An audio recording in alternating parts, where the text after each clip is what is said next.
Hey Vedheads, if you're like me, the steering column lock issue happened at the absolute worst time. Now, I'm not talking about driving. Thank God it didn't happen to me when I was driving.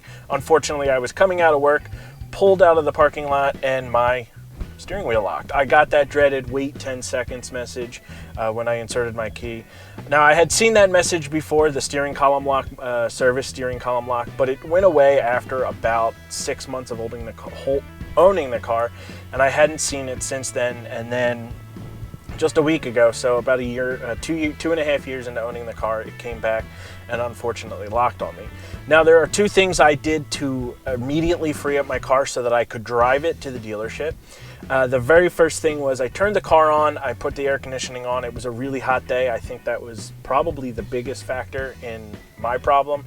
It was a hot day. I let the module up here cool down, and the pin was then able to drop. It didn't quite work that easy for me. After the car cooled down, I turned it off. I had to jerk the wheel back and forth several times with the ignition off and the key out until it unlocks. It will unlock if you jerk it hard enough. I was then able to put it in, turn it on, and then drive.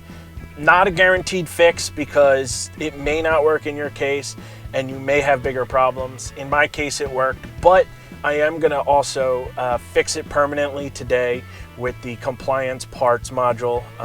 That's gonna totally eliminate this system. So with that being said, good luck. I hope this didn't happen at a really bad time for you. And be sure to check out compliance parts so that you can fix it yourself.